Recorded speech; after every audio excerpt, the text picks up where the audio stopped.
सो welcome students, BCom part second. अपना salary वाला chapter चल रहा था और उसमें अपन ने भत्तों की बात चालू की थी। भत्तों के अंदर तीन प्रकार के भत्ते थे। एक बार फिर आपको रिवाइज कराता हूँ।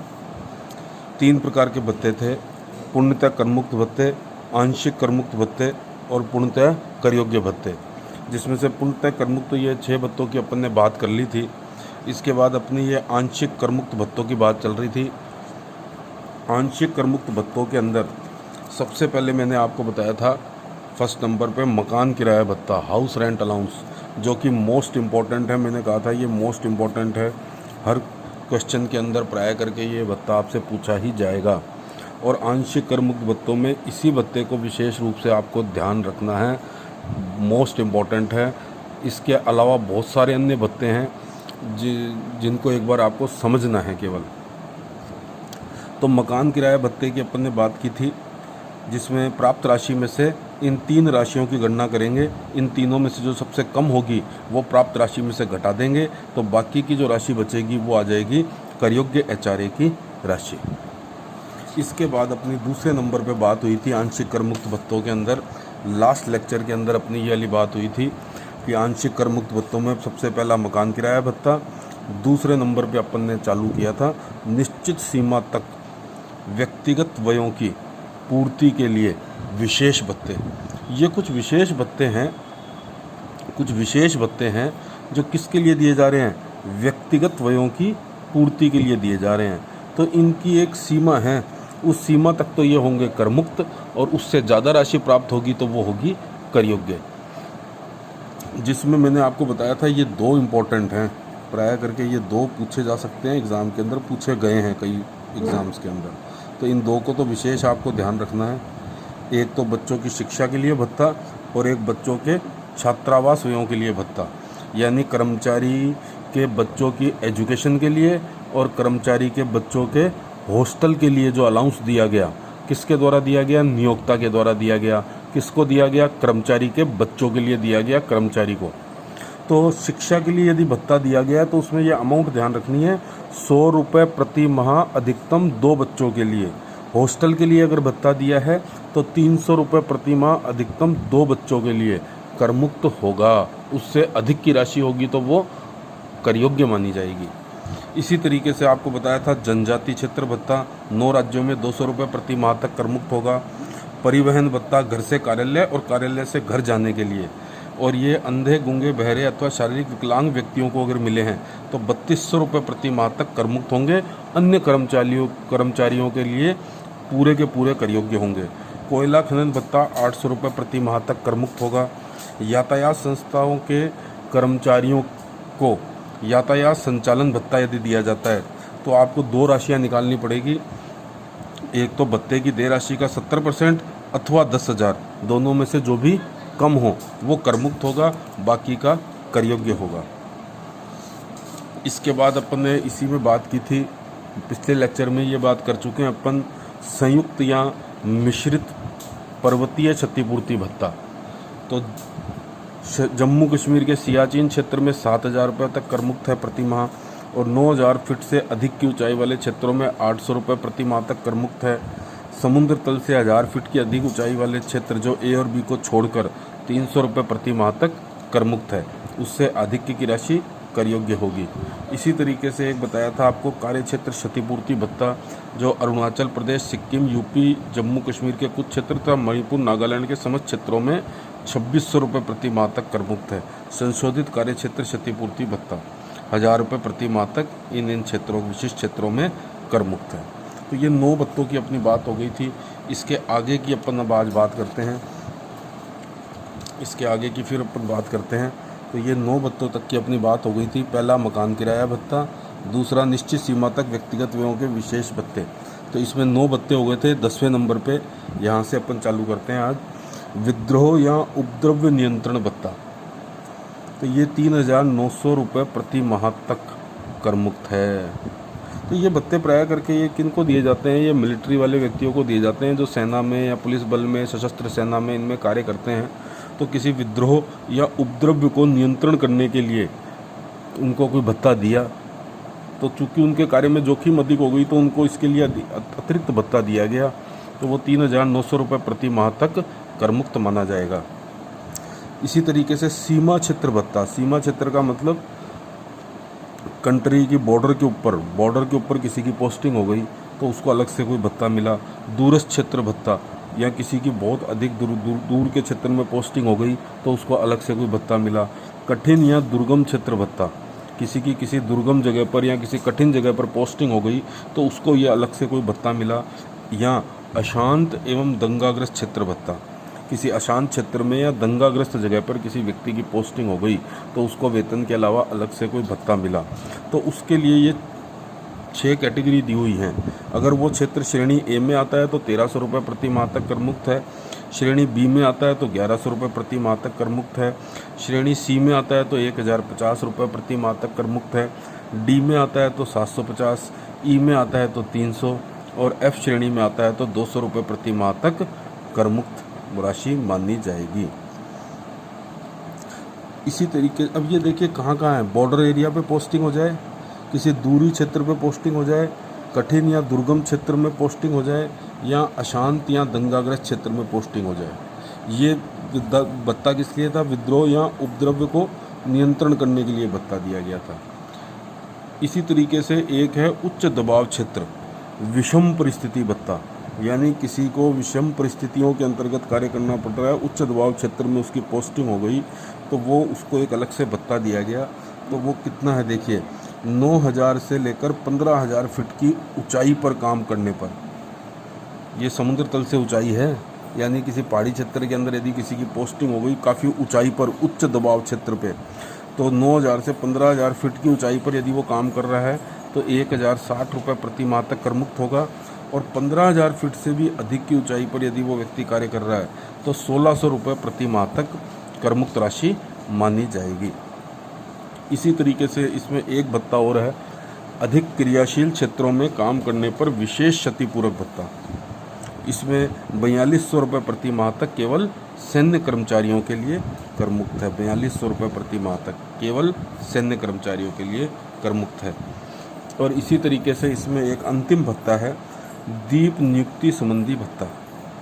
तो द्वीप आप जानते हो, आइसलैंड, किसी आइसलैंड के ऊपर यदि पोस्टिंग हो गई, और आइसलैंड भी कौन से आइसलैंड है, एक तो अंडमान और निकोबार और एक लक्षद्वीप। और ये छूट भी किसको मिलेगी? सशस्त्र सैनिक दलों की। अंडमान निकोबार और लक्षद्वीप समूह में नियुक्ति होने पर 3,250 रुपये प्रति माह तक करमुक्त माना जाएगा। तो इस प्रकार से ये 14 भत्ते हो गए व्यक्तिगत व्ययों की पूर्ति के लिए। तो इन 14 भत्तों में आपको कौन सा भत्ता ध्यान रखना है? एक तो ये मैंने आपको बताया था मकान किराया भत्ता मोस्ट इम्पोर्टेंट है।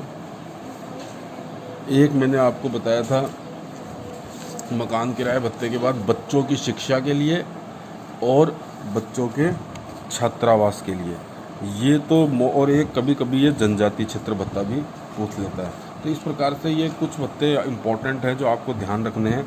अब इन आंशिक करमुक्त भत्तों में ये 2 प्रकार के भत्ते हो गए, मकान किराया भत्ता, निश्चित सीमा तक व्यक्तिगत व्ययों की पूर्ति के लिए विशेष भत्ता। इस भत्ते के अंदर ये 14 भत्ते आ गए। और एक तीसरा और अंतिम भत्ता है आंशिक करमुक्त भत्तों में, वो है इंटरटेनमेंट अलाउंस, मनोरंजन भत्ता। तो चलिए इसकी बात कर लेते हैं, मनोरंजन भत्ता, इंटरटेनमेंट अलाउंस। इसको समझ लीजिए, यदि नियोक्ता अपने कर्मचारी को मनोरंजन हेतु इंटरटेनमेंट के लिए कोई भत्ता देता है पर मंथ अलग से मूल वेतन के अलावा, तो अपन क्या करेंगे, इंटरटेनमेंट अलाउंस की राशि को, मनोरंजन भत्ते की संपूर्ण राशि को एक बार तो उसके वेतन में जोड़ देंगे, संपूर्ण राशि को उसके वेतन में जोड़ दिया जाएगा। तो देखिए यहाँ पर मैंने यही लिखा हुआ है, इस भत्ते की राशि एक बार सकल वेतन में सम्मिलित कर ली जाती है और उसके बाद में इसकी एक कटौती दी जाती है, मनोरंजन भत्ते की एक डिडक्शन दी जाती है अंडर सेक्शन 16 सब सेक्शन 2 के अंदर, और वो कटौती केवल सरकारी कर्मचारियों को दी जाती है। ये बात आपको ध्यान रखनी है, यह कटौती केवल सरकारी कर्मचारियों को ही दी जाती है, अन्य कर्मचारियों को नहीं दी जाती। तो इसमें क्या होगा, निम्न में से जो भी सबसे कम हो, निम्न में जो भी सबसे कम हो उस राशि की कटौती दी जाती है। तो एक बार तो अपन इंटरटेनमेंट अलाउंस की राशि को सकल वेतन के अंदर संपूर्ण रूप से जोड़ देंगे, उसके वेतन में संपूर्ण राशि जोड़ दी जाएगी पूरे वर्ष में, उसको जितना भी मनोरंजन भत्ता मिला है वो। उसके पश्चात उसको इसकी एक कटौती दी जाएगी, सकल वेतन में से इसकी एक डिडक्शन दी जाएगी। और वो डिडक्शन क्या होगी, निम्न 3 राशियां हैं, इन 3 राशियों में से जो भी सबसे कम राशि होगी उस राशि की उसको छूट प्रदान कर दी जाएगी। तो वो 3 राशियां कौन कौन सी हैं वो आपको ध्यान रखनी है। एक तो मनोरंजन भत्ते की वास्तविक प्राप्त राशि, मनोरंजन भत्ते की वास्तविक प्राप्त राशि, उसको एक्चुअल कितना पैसा प्राप्त हुआ वो। दूसरा मूल वेतन का 20% और इसकी अधिकतम राशि कितनी है, 5,000 रुपये। तो इन तीनों में से जो भी सबसे कम हो उसकी छूट दी जाएगी। तो ये यहाँ पर ये बात लिखी हुई है, इन तीनों में से जो भी सबसे कम हो उस राशि की कटौती दी जाती है। तो अपने 3 राशियाँ निकाल लेंगे, इन 3 राशियों में से जो भी राशि सबसे कम आएगी उसको बाद में एक कटौती दे दी जाएगी। तो यानी कि इसका मतलब ये हुआ, इंटरटेनमेंट अलाउंस की विशेष बात है, इसको एक बार सकल वेतन में जोड़ दिया जाएगा, उसके बाद में सकल वेतन में से इन 3 में से जो सबसे कम राशि होगी उसको कटौती दे दी जाएगी। और तीसरी बात, यह कटौती केवल सरकारी कर्मचारियों को ही दी जाएगी। वो सरकारी कर्मचारी चाहे केंद्र सरकार में काम करता हो, चाहे वह राज्य सरकार में कार्य करता हो। और इसमें एक विशेष बात नोट के रूप में लिखी हुई है, इसको भी आपको ध्यान में रखना है। वो क्या बात ध्यान रखनी है आपको, कि ये कटौती को देते समय आपको व्ययों की राशि नहीं देखनी है। आपको प्रश्न में उलझाने के लिए यूँ दे देगा कि एक कर्मचारी को पूरे वर्ष में 12 महीने में 15,000 रुपये मनोरंजन भत्ते के मिले और उसने उसमें से 15,000 में से 18,000 रुपये खर्च कर दिए, यानी वो 15,000 तो पूरे खर्च कर ही दिए मनोरंजन के भत्ते के, और साथ में 3,000 रुपये और एक्स्ट्रा खर्च कर दिए, यानी उसने खर्च कितने कर दिए, 18,000। तो उसको अपन व्यय की गई राशि को ध्यान में नहीं रखना है। आप तो सीधे से क्या करोगे, जो मनोरंजन भत्ते के 15,000 रुपये उसको प्राप्त हुए वो एक बार तो वेतन में पूरे 15,000 रुपये जोड़ देंगे, बाद में ये 3 राशियां निकाल लेंगे। मनोरंजन भत्ते की वास्तविक प्राप्त राशि कितनी, 15,000, उसका मूल वेतन कितना था 12 महीने का, उसका 20% और 5,000 रुपये, तीनों में से जो भी कम होगी वो राशि की अपन कटौती दे देंगे। चाहे उसने मनोरंजन भत्ते की राशि खर्च की हो, चाहे उसने मनोरंजन भत्ते की राशि खर्च ना की हो, चाहे उसने मनोरंजन भत्ते की प्राप्त राशि से अधिक राशि खर्च कर दी हो, इससे कोई भी फर्क नहीं पड़ता है। तो ये एक विशेष नोट आपको ध्यान में रखना है कि इस कटौती को देते समय वास्तविक व्ययों को ध्यान में नहीं रखा जाता है। वो शुरू में एक बार आई थी कर मुक्त भत्तों के अंदर, कि यदि आपको कर्तव्य पालन के लिए कोई भत्ता मिला है, आपको जयपुर आने जाने के लिए 2,000 रुपये मिले, आपने उसमें से 1,800 रुपये खर्च कर दिए, 200 रुपये बच गए, तो वो 200 रुपये कर योग्य होंगे, वो एक अलग चीज़ थी। इस कटौती को देते समय वास्तविक व्ययों को ध्यान में नहीं रखा जाना है। तो इस प्रकार से ये आपके हो गए आंशिक करमुक्त भत्ते। आंशिक करमुक्त भत्तों के अंदर 3 भत्ते हो गए मुख्य रूप से। 3 भत्तों के अंदर सबसे इम्पोर्टेंट मैंने आपको बताया था मकान किराया भत्ता है, और मकान किराया भत्ता के बाद में ये 14 प्रकार के अन्य भत्ते थे जो व्यक्तिगत व्ययों की पूर्ति के लिए नियोक्ता के द्वारा कर्मचारी को दिए जाते हैं। उसमें एक निश्चित राशि करमुक्त होती है और उससे अधिक की राशि कर योग्य होती है। तो उसमें तो लिमिट्स हैं उनकी, वो याद रखनी पड़ती हैं। और तीसरे नंबर पे आता है ये मनोरंजन भत्ता, इंटरटेनमेंट अलाउंस। तो इंटरटेनमेंट अलाउंस एक बार जोड़ दिया जाएगा, फिर निम्न 3 में से जो सबसे कम राशि होगी उसकी कटौती दे देंगे, जो सबसे केवल सरकारी कर्मचारियों को ये कटौती दी जाएगी। और इम्पॉर्टेंट बात ध्यान के रखने की क्या है, इस कटौती को देते समय वास्तविक व्ययों को ध्यान में नहीं रखा जाना है। तो डियर स्टूडेंट्स, अपने 2 प्रकार के भत्तों की बात कर ली, पूर्णतः करमुक्त भत्ते और आंशिक करमुक्त भत्ते। अब इन 2 भत्तों को छोड़कर कोई भी भत्ता यदि प्रश्न में दे रखा है तो वो सारे के सारे भत्ते कौन से होंगे, कर योग्य होंगे, टैक्सेबल होंगे, टैक्स लगाएंगे, सैलरी के साथ में उनको जोड़ दिया जाएगा। तो वो पूर्णतः करमुक्त भत्तों का मतलब जिन पे पूरी तरीके से टैक्स लगेगा। तो अपनी कुल मिलाकर बात ये हुई कि पूर्णतः करमुक्त भत्तों के अंदर तो 6 भत्ते थे और आंशिक करमुक्त भत्तों के अंदर ये 3 भत्ते हैं, जिसमें सेकंड पॉइंट के अंदर 14 भत्ते अलग से आ गए। और अब ये इन भत्तों के अलावा जो भी भत्ते बचे वो सारे के सारे क्या होंगे, कर योग्य होंगे। उनकी एक टेंटेटिव लिस्ट कि कौन कौन से वो हो सकते हैं, नियोक्ता कर्मचारी को और कौन कौन से भत्ते दे सकता है, उसकी मैं कल नेक्स्ट लेक्चर के अंदर आपको एक लिस्ट बनाऊंगा, जो आपको मैं समझा दूंगा कि ये सारे भत्ते इन 2 के अलावा जो भी ये सारे भत्ते मिले वो सारे के सारे भत्ते कैसे होंगे, कर योग्य होंगे।